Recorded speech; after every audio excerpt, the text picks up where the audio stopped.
All right, so today we're going over two monthly chores that I do to keep things running fresh. Keep some appliances running smoothly. The first one, every month, at the beginning of the month, I run the clean cycle on the washing machine. To do that, I got this True Fresh washing machine cleaner. It seems to work pretty well. I got this off of Amazon. And it comes in a big pack, so you buy it and it's good for almost 2 years. It's 25 tablets. Reason we do this is just to keep the washing machine clean.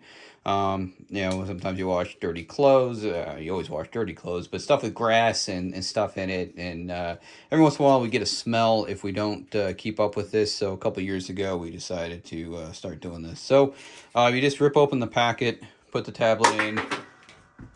I'm going to close our lid, and then we change the cycle from normal down to clean washer. Pretty simple.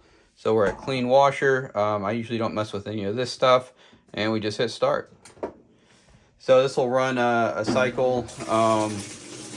It takes roughly a half an hour. I don't think it does everything, like all the spinning and everything, but it keeps it fresh. It keeps it nice. And then when we're done washing clothes, we also keep the lid open.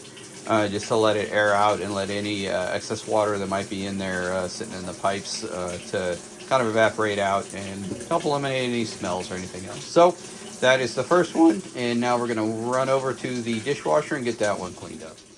All right, so we're at the dishwasher. We run this thing at least once a day, and so you can get some buildup gunk and whatnot in it. So this one takes a little longer to run the cycle, but we do it, and it's kind of important because it seems to keep everything running well.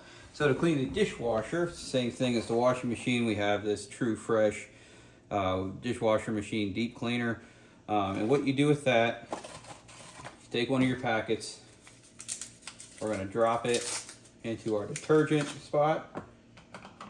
Close that. Move these out of the way. And then when we're done, we will give it a nice wipe down. But with that in there, we just will close it up. And then we are going to basically run a normal wash. So what I usually do here is I go to normal. I turn off the heated dry because we don't need to heat dry. And then I don't run the high temp or anything. And I just hit start. So once a month, we run this, and then once it's done, I'll show you what we do afterwards. All right, so the dishwasher cycle's done, but you still get some built-up residue inside the door, but it's gonna wipe right off now. So usually I just take a sponge when I'm done and just kind of get in there and clean it up.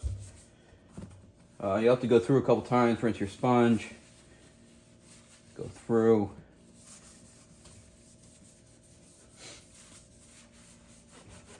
And you can get all that gunk off. It'll wipe right off. Like I said, just rinse your sponge, do it once or twice, and that'll be cleaned up. Now another thing on mine that I've noticed is I need to clean this area. This is like an overflow or something. I'm not 100% sure. But I usually will take my sponge, put it underneath there, and just give it a spin around.